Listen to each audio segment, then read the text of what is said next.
Uncalculated force. No equality in that force. Overwhelming.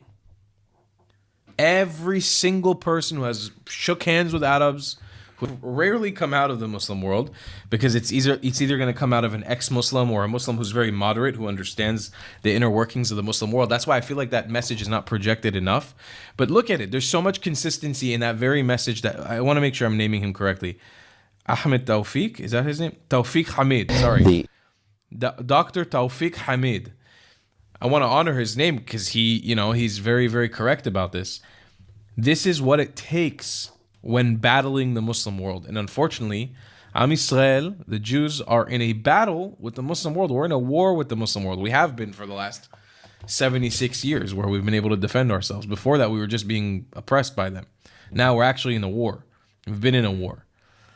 Before, we were just being oppressed, and God bless, we actually are able to defend ourselves and win time and time and time again. We do a great job at it.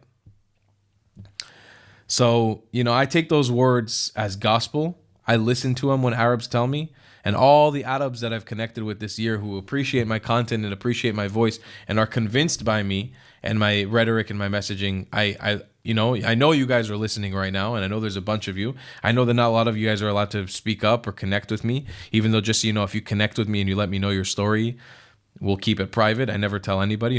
There's so many of you Arabs that I have some of you even have my WhatsApp number personally. We talk all the time.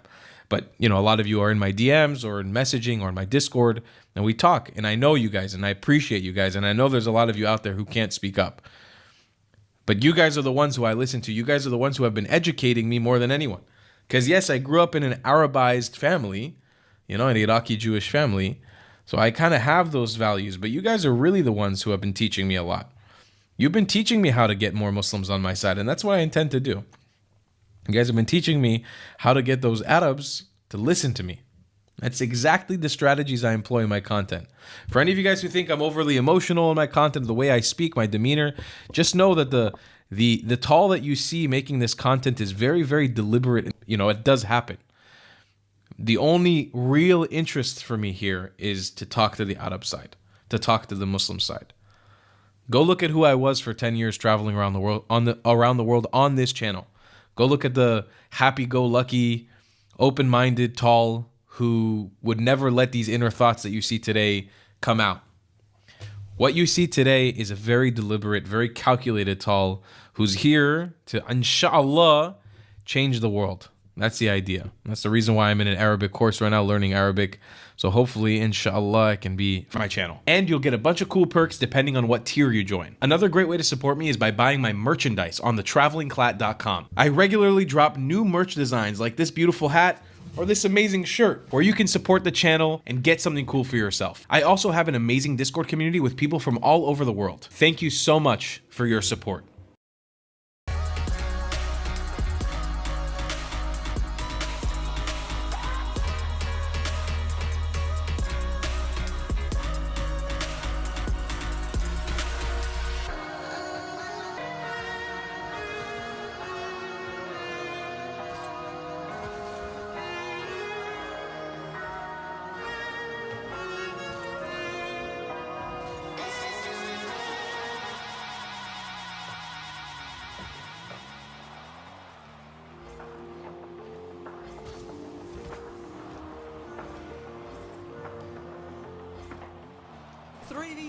Fans, what would Rocket League look like with 66.666666% recurring, of course, fewer cars? The answer, this.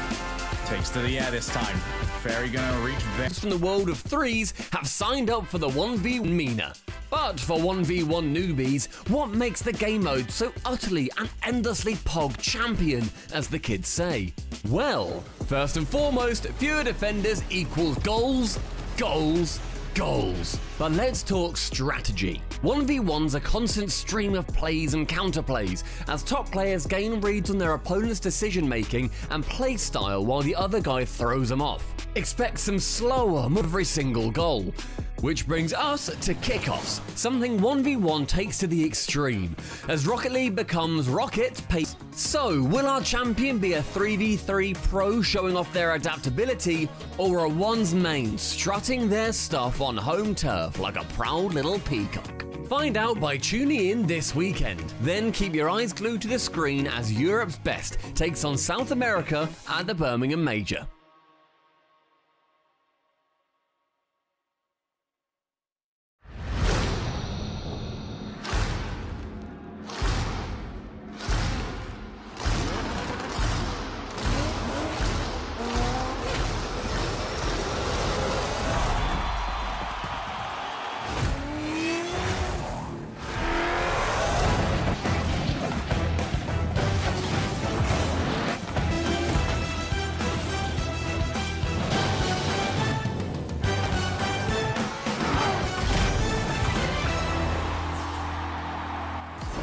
Welcome everybody to the Birmingham 1v1 European Open, the first of its kind here in the RLCS. I am Veracity. I'm going to be your host for today's show, and joining me on our desk, I have Fear as my very special guest making his debut. So Fear, I'm going to kick things off with you. How are you? He's been doing 1v1s forever. Not only is this the first RLCS 1v1, it is Johnny Boy's birthday today. So everyone give him a happy birthday in chat. The perfect way to celebrate your birthday with the 1v1s. Working. No, but actually it is. I can't believe it. When I saw the first ever RLCS ones was on my birthday, though, of course it is. So that's scripted, but not just mine. Joria's birthday as well. So Joria's is playing today. I didn't know that. On his birthday. Yeah, good. It's a good birthday, March 8th for 1v1. Well, you know what? I'm up to that. Is it as good as everybody really says? I mean, I'm biased, but yeah, it's really fun. So I'm looking forward to another UK crowd, but probably plenty French visitors as well, because you know, the French Rocket League just continues to grow. So hoping to see plenty of them over there in Birmingham also. Well, boys, we had our best of fives yesterday, diving into best of sevens today. Gibbs, explain to me our AFL bracket and how things are shaping up. Yeah, so if you've watched any of the 3v3 RLCS, we're doing exactly the same thing, but for 1v1. The main difference, there is just one tournament. So about halfway through the game, 2:30 left, a player can forfeit a match and move on to the next one, because one thing in 1v1s is they take a very long time. The average amount of goals in a 3v3 game is 4. For 1v1s, it's 11. That's a lot of replays. Wow. So replays will also be... we won't see every replay because now, speaking a little bit more about those forfeits, we saw Giuk forfeit this, and when you're down, 8 goals in Birmingham as well.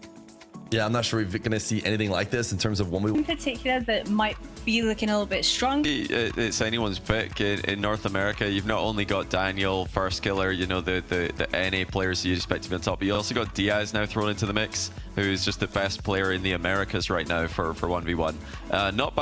Not clearly. I mean, the fact that only one player, whoever else decides to just turn into a one's god from MENA, it's anyone's game. It really is. Well, the real question is, who is the kind of people who were able to beat the guy who was #1 along the way back in the day, and Flores was one of those guys. So that's how he got number 10 on this list. Flores, Devo, both repping England well in the one scene back in the day. Yeah, Dapper at the 8th spot. Not to make it all about me, but Dapper's one of the only pros who's actually beaten me, and that might be because I haven't queued into some other pros before, but I remember queuing into Dapper in ones ranked a long time ago thinking, man, this guy's real lucky. Man, this guy's real lucky. And then after like the 8th goal, I'm like, this guy's not lucky. This guy might be the best guy. And you talk about inspiration on YouTube. Flakes has to be one of those guys. He would always do 1v1 series where he talks about no mechs whatsoever, just play clean, the 1v1 game, very smart player. So I appreciate him because that's basically what I did in 3s, just no mechs there as well. So Flakes showing up in 1v1, not a lot of mechs, but it's all about the brain power. And not to you know him very well. I feel like MENA is actually a great representation. A random brand new Rocket League mode, and you put all the pros with Lethamyr, he's going to finish top 4 in that tournament anyway, because he knows how to pick up on these playstyles so incredibly quickly. One of the best 1v1ers to play the game in North America throughout all time, had a great career throughout his ones.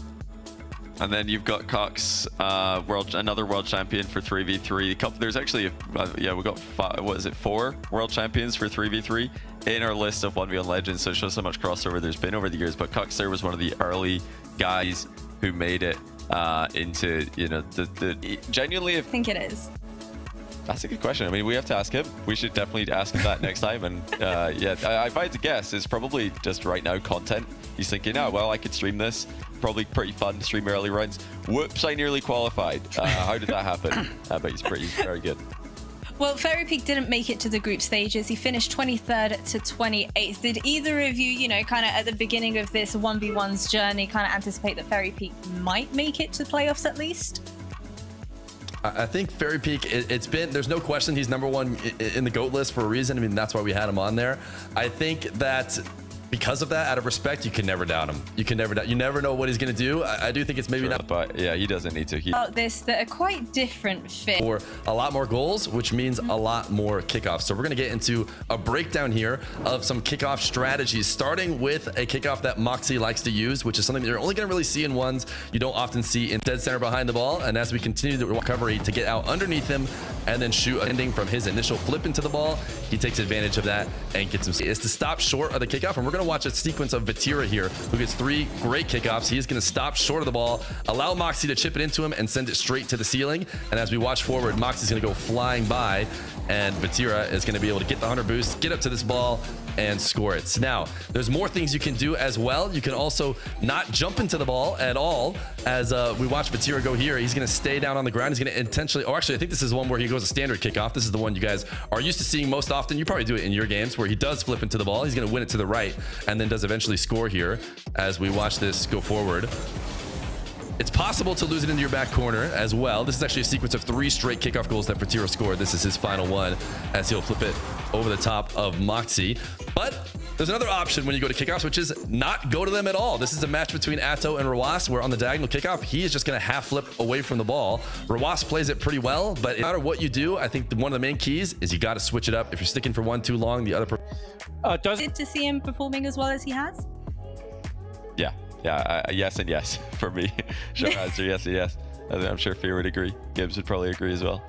CS channel, but Moxie's the one's guy. Moxie's the one's guy, and he is back. Not only walks away with bragging rights, making it to the UK LAN, experiencing the crowd on the big stage, but question is, was ones really meant to be for Trev? I'm kind of hoping so. What about you guys? Rooting for the underdog story? This would be the most unbelievable underdog story, because 1v1 tends to be more, well, it tends to be easier to predict than 3s in Rocket League. I think 1v1, generally, when you have a matchup like this, the favorite will win it. It's not like it's gonna matter, and Jorius, that could really play a factor throughout the season. He just said it. He's like, oh my goodness, I've got to play RLCS 1v1 on my birthday. Wake up, Jorius. Happy birthday and good luck. Did you got some wrapping paper in the corner there? Is that some? What is that?